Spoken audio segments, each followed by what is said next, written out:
Capítulo 3 – Os arquivos. Após a entrevista, Aris se retirou para a instalação de pesquisa da estação para processar o que havia aprendido. Ela abriu novamente o perfil genético de Martinez, comparando-o com sequências humanas básicas e executando software de modelagem evolutiva que nunca esperara usar em sujeitos vivos.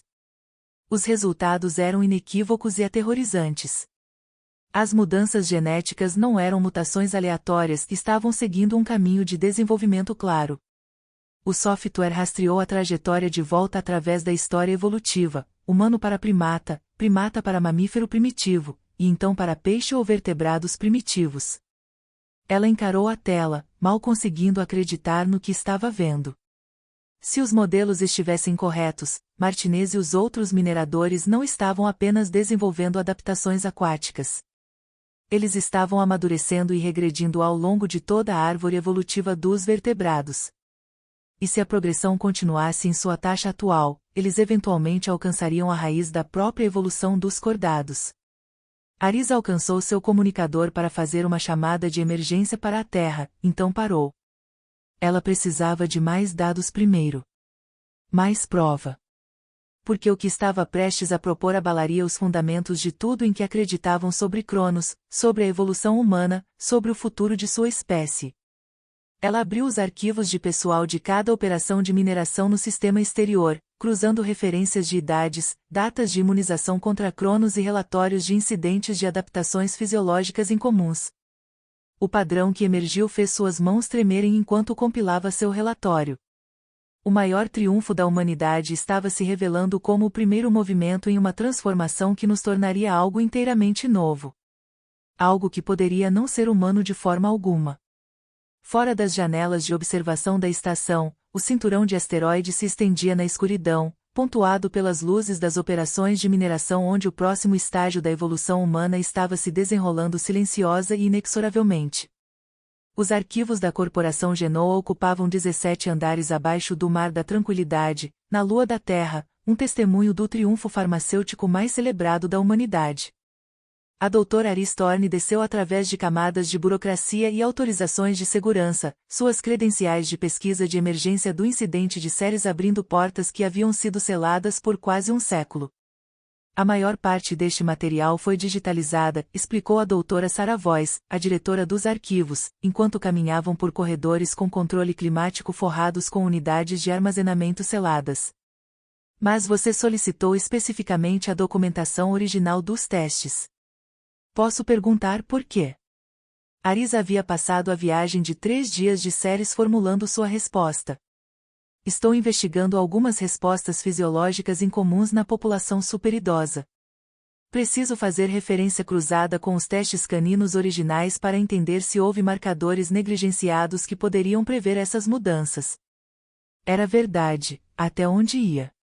Ela não tinha intenção de mencionar sua crescente suspeita de que Cronos havia alterado fundamentalmente a trajetória evolutiva humana até ter mais provas. Os testes com cães. Voz acenou enquanto colocava a palma da mão em um scanner biométrico. Portas pesadas se abriram com um silvo, revelando uma vasta câmara cheia de documentos físicos em contêineres hermeticamente selados. O trabalho do Dr. Rashid. Pesquisa brilhante, embora ele tenha se tornado um tanto excêntrico em seus últimos anos. Insistia em manter registros em papel junto com o armazenamento digital. Dizia que informações poderiam ser alteradas facilmente demais no formato digital. O nome enviou um calafrio através de Aris. Dr. Kamal Rashid, o geneticista principal do projeto original Cronos, havia desaparecido da vida pública logo após a aprovação da vacina. Oficialmente, ele havia se aposentado para perseguir pesquisa privada. Extraoficialmente, havia sussurros sobre desentendimentos com o Conselho da Genoa, preocupações sobre efeitos a longo prazo que não podiam ser adequadamente estudados no cronograma de aprovação abreviado. O Dr. Rashid ainda está vivo? Perguntou Aris. Até onde sei. Ele teria cerca de 190 anos agora. vivendo em algum lugar nos Alpes suíços, acredito. Recluso. Parou de responder comunicações da empresa décadas atrás. Elas chegaram a uma seção do arquivo marcada com avisos de risco biológico e selos de segurança adicionais. Os testes caninos, anunciou Voz. Aviso justo, parte da documentação posterior fica bastante detalhada. Dr. Rashid era minucioso ao ponto da obsessão. Sozinha na sala de leitura estéril, Aris abriu o primeiro container e se viu face a face com as origens da salvação da humanidade. A documentação inicial era exatamente o que ela esperava: protocolos cuidadosos, medições básicas, resultados positivos iniciais. As taxas de câncer nos cães de teste caíram para 0 em semanas após o tratamento. Tumores se dissolveram. Casos terminais se tornaram saudáveis. Mas conforme progrediu através do registro cronológico, ela começou a notar anotações na caligrafia cada vez mais errática de Rashid.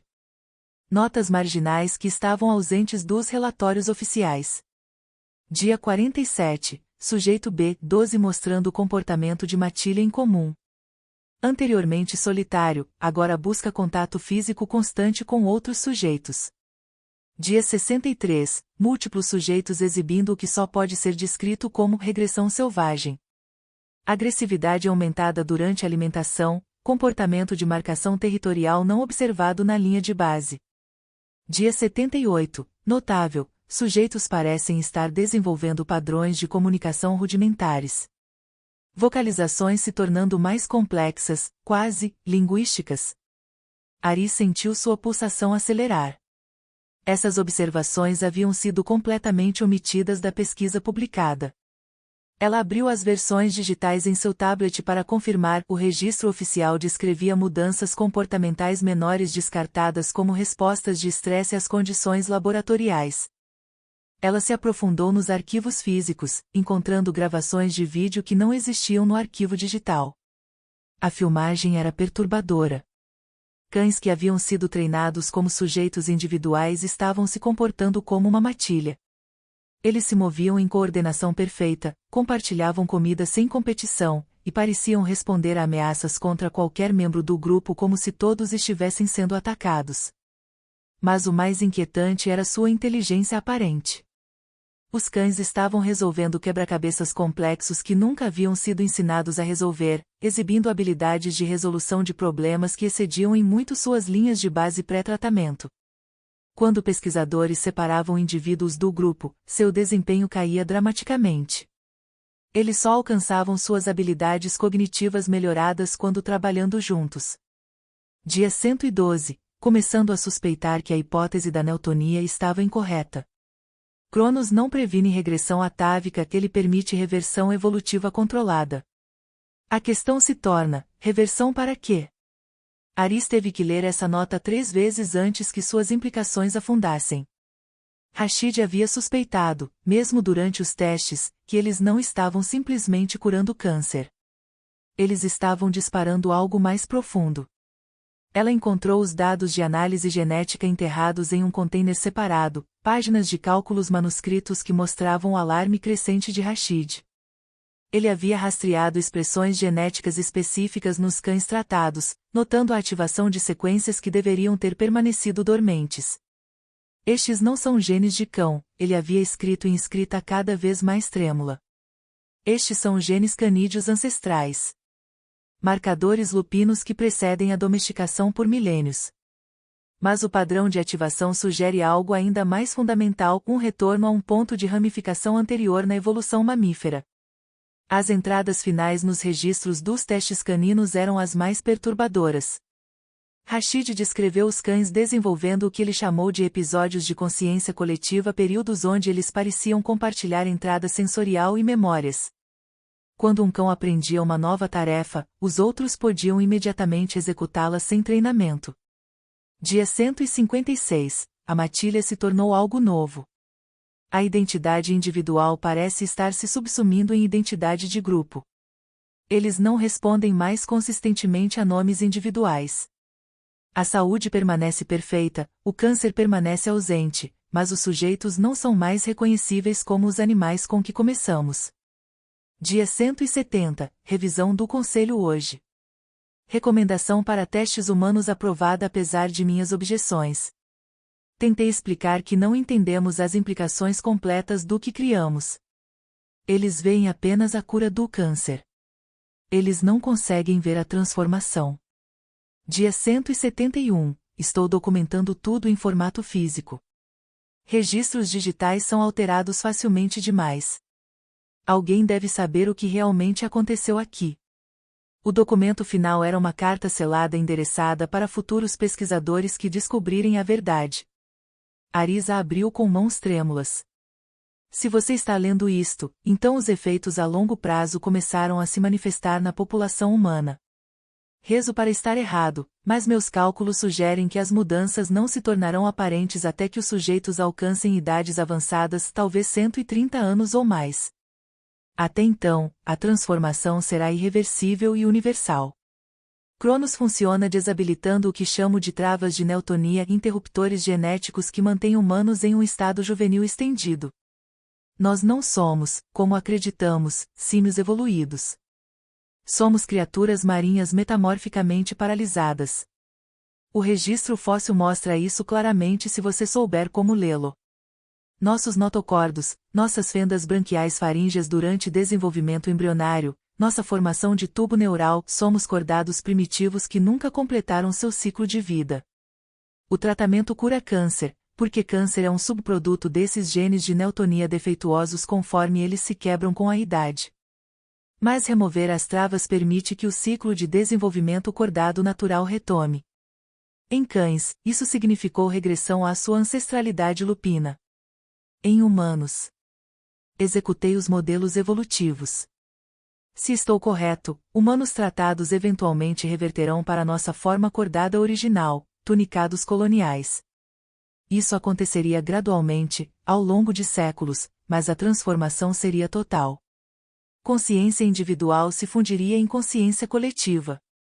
Forma física se tornaria céssio e filtrante. A espécie efetivamente deixaria de existir como a conhecemos. O Conselho se recusou a considerar essas possibilidades. Testes humanos começaram 3 dias atrás. Que Deus nos perdoe. Ari sentou no silêncio estéril da sala de leitura, encarando palavras escritas mais de um século atrás por um homem que havia previsto o futuro da humanidade com precisão aterrorizante. Suas mãos tremeram enquanto fotografava cada página, cada nota, cada cálculo.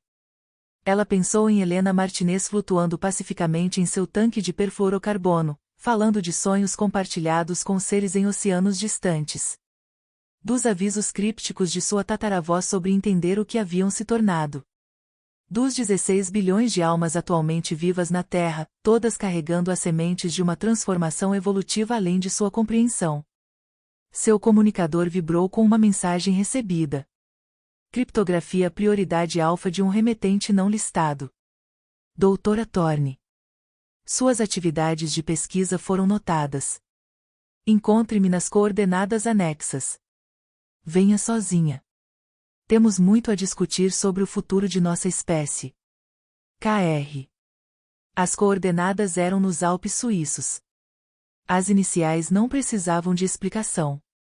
Dr. Kamal Rashid, o homem que havia visto isso chegando mais de um século atrás, estava pronto para lhe contar o resto da verdade.